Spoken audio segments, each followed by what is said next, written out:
no encuentro la hoja, pero bueno, vamos a tratar de dilucidar. Sí, vienen como puntitos. Una es... Simplemente preguntando la idea de situar al individuo en una posición de igualdad, reconociendo la importancia del mismo.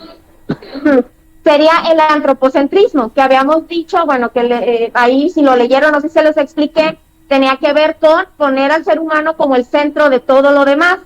Esto generó que hubiera también teorías científicas, ¿sí? Del por qué estamos aquí, de dónde proveníamos. O una teoría científica que surgió y se las puse, que es de Copérnico, que hagan de cuenta que la iglesia decía que nosotros estábamos en el centro y giraba alrededor de nosotros todo lo demás, ¿no? El sol. Hasta hay científicos que hicieron una escala de cómo giraban alrededor del planeta el sol y Marte, Júpiter, Saturno, Urano, hasta ahí conocían, ¿no?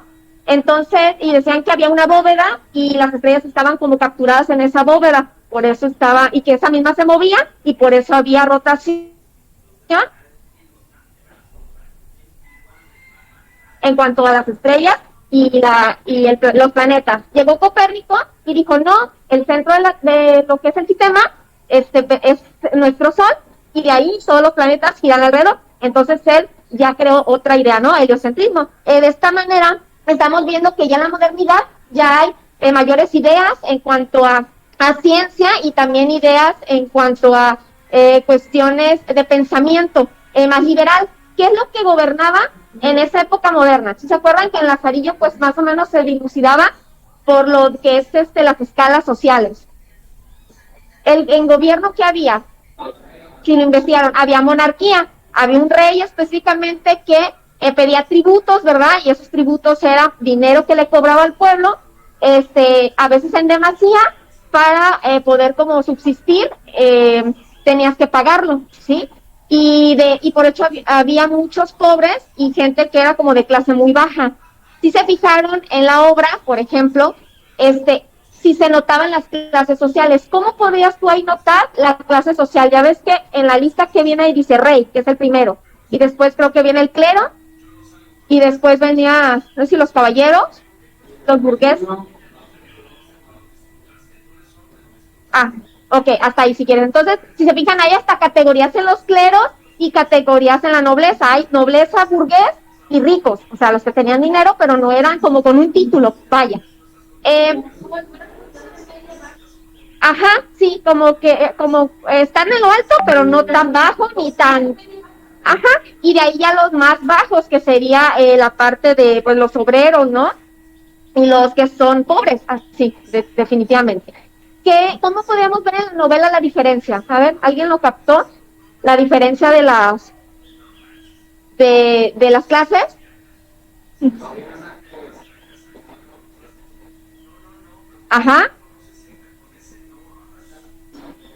¿Cómo es que vivían? Esto en particular, ¿no?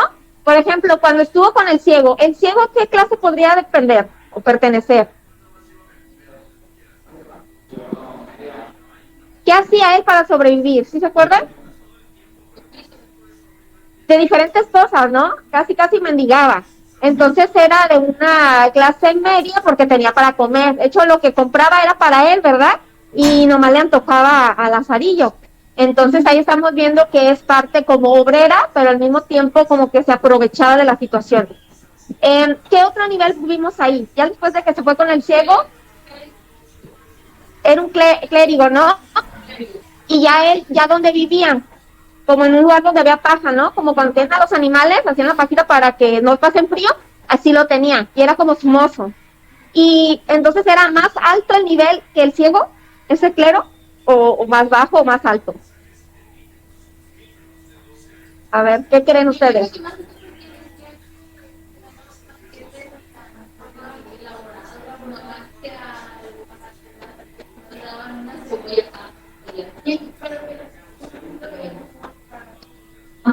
Que lo que le daba. Era más, y de hecho dentro de los cleros sería el alto clero o el medio clero. ¿Por qué? Porque tenía hasta una alacena, ¿no? Llena de comidas, de queso, de carne. Para comprar queso y carne es muy caro. Si ahorita en España comprar carne y queso es pues, carísimo. Aquí casi no hay los cortes, como ahorita, o en ese tiempo. ¿Cómo? No, pero sí lo compran, o sea, si tú vas y lo quieres comprar, pues en euros está más caro. Para ellos es como comprar aquí, ¿cómo se llama? El jamón serrano. Y ya ves que un pedacito así sale carísimo. Allá también lo venden, pero tienen piernonas y la van laminando ahí. Y aquí ya no lo venden empaquetado. Ya no lo venden empaquetado. Pues ganan más porque la economía es mayor en ese lado, ¿no? Es un mundo mayor. Entonces, si se fijan, las características de lo que hacían, lo que tenían o lo que poseían, era la parte de su nivel. De esta manera es como vamos viendo las características del lugar. ¿Cómo se refleja entonces el realismo en esta novela? ¿O qué es realismo? Si ya estamos viendo lo que comían, lo que hacían para sobrevivir, cómo estaba la organización social. ¿Cómo se ve el realismo aquí? ¿Se nota o no? Maestra, nosotros también podemos contestar. A ver, sí, claro.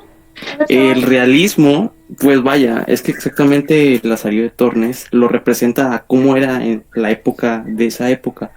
O sea, era un retrato tal cual de esa época.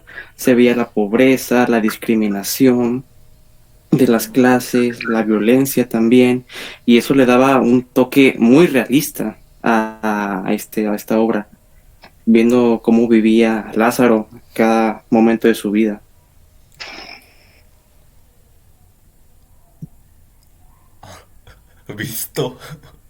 Visto por la maestra.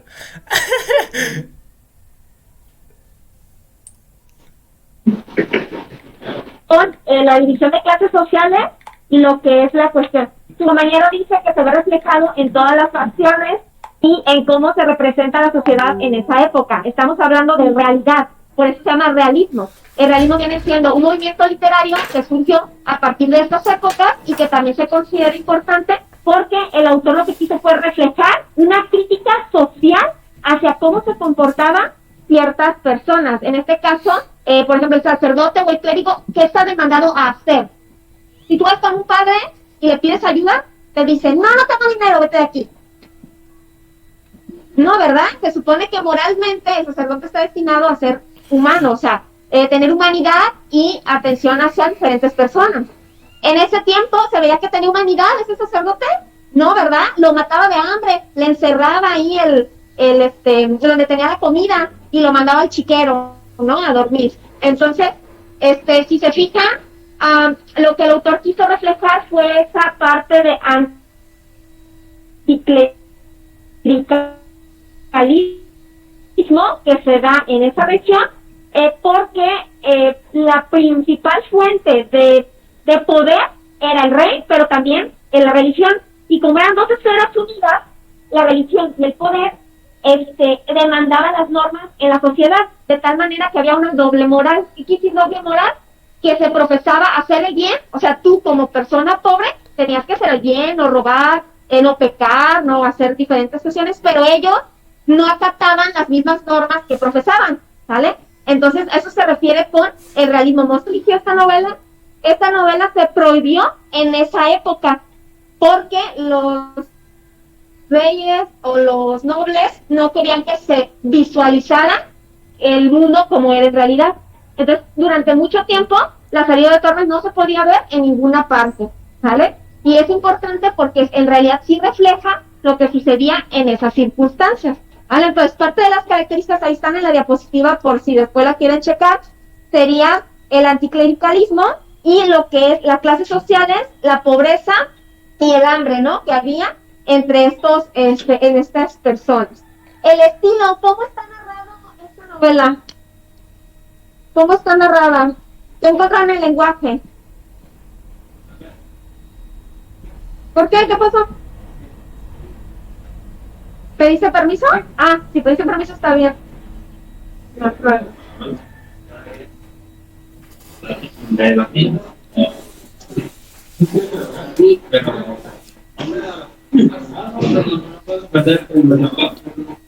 Como, a ver, me dice su compañero que como el latín, por ejemplo, nosotros utilizamos lo que es vosotros, la palabra vosotros, y casi en toda la lectura aparece, ¿no? El verbo, lo que es el presente conjuntivo con la segunda persona del plural, que en vez de nosotros es vosotros, ¿sale? Y cambia el verbo, por ejemplo, estáis, ¿qué otro verbo había por ahí? Casi todos que terminan en is, estáis, son los verbos que acompañan a la segunda persona del plural en vosotros, y es una característica principal de la España antigua. Ahorita no se usa ya coloquialmente, pero anteriormente la parte coloquial es la forma de hablar, o sea, no hablan de usted, sino que hablan hasta con malas palabras o hablan de manera muy burda, ¿no? Muy directa. Entonces, se refleja la parte más coloquial, a diferencia del Quijote, que cuando él hablaba como con poesía, ¿no? Como si te aventara flores al hablar, y era hasta con signos de admiración las frases que él pronunciaba. Ahí se nota la diferencia entre lo que es un español que es más de alta, formal, de alta cuna, pues se puede decir, y uno que es más vulgar, que es el común, que todos hablamos, ¿no? Bueno, entonces, esas serían las características del lenguaje. ¿Y cómo está contado? ¿Quién cuenta la historia? ¿Quién cuenta la historia? ¿Un narrador? Lazarillo. Él mismo, ajá, Lazarillo. Por eso se llama novela epistolar. Epistolar es como si fuera autobiográfica, pero como es narración, no se puede conocer como biografía, porque la biografía la cuenta alguien más, ¿verdad? De otra persona. Y esta epistolar son como cartas que se dan de él mismo, que dice que vivió durante ese momento, porque dice hasta su forma de pensar, ¿no? Y de lo que le hacían y cómo él hacía sus travesuras. Sí, sus hazañas o diferentes trampas para poder sobrevivir. Ahora les pregunto, ¿lo que hizo durante esos momentos era legítimo o era antimoral? A ver. Ya ven que a uno le robaba, ¿verdad? El cieguito, cuando no veía, y luego cuando iba a tomar pulque o no sé qué bebida, le perforó el jarrito y por abajo él tomaba, ¿no? Y después en la cena le decía al padre que había un animal, una víbora que se metía ahí, ¿no? Y era él que en la noche encontró la llave y le robó de la que le había robado para poder abrir en la noche y el comer, ¿verdad? ¿Y qué más hacía? O sea, hizo varias cosas. Entonces, por eso era importante que todos leyeran una parte y se comentaran para que supieran qué había hecho. Ahora, ¿era legítimo hacerlo o de acuerdo a la sociedad era antimoral? Eso es lo que van a defender. Entonces, ahí son dos premisas del debate. Una dice que si Lazarillo hacía lo correcto o lo otro viceversa, ¿no? No hacía lo correcto. ¿Y por qué? Hay que argumentarlo justificando con datos, hechos y las características que ya platicamos aquí, las características sociales de las clases, la división, lo que es la cuestión política y social de cómo trataban, ¿no? Se trataban las personas. Entonces, ya con esa información, ya ustedes ya pueden hacer, y si investigaron como les pedí, ya pueden hacer ustedes un argumento robusto para poderlo subir al debate, ya sea defendiendo postura A o postura B. Ahí les puse que le pusieran uno o dos, ¿no? A o B, la que sea, y así va. ¿Qué pueden hacer? Pueden refutar, por ejemplo, si un compañero comenta algo que a ti que te hace importante, retomarlo, puedes poner ahí, de acuerdo a lo que dice fulano, yo también estoy de acuerdo, por eso dice esto. Sí, eso es refutar, como contestarlo. Es importante esto porque así se puede dar el diálogo, o sea, del debate, y no solo de manera cortada. A ver, deja de jugar o salte. Todavía no las instrucciones, estás jugando. Entonces, para que no se vea cortada o segmentada, ¿sí? Que no diga, yo comenté esto y lo demás me valieron, ¿no? Entonces, sí, por ejemplo, hay que hacer al menos una anotación de algo que esté de acuerdo con otro, sin, claro, faltar el respeto, ¿vale? Porque también está dentro de la evaluación que hay que respetar a todos los que opinan a nosotros.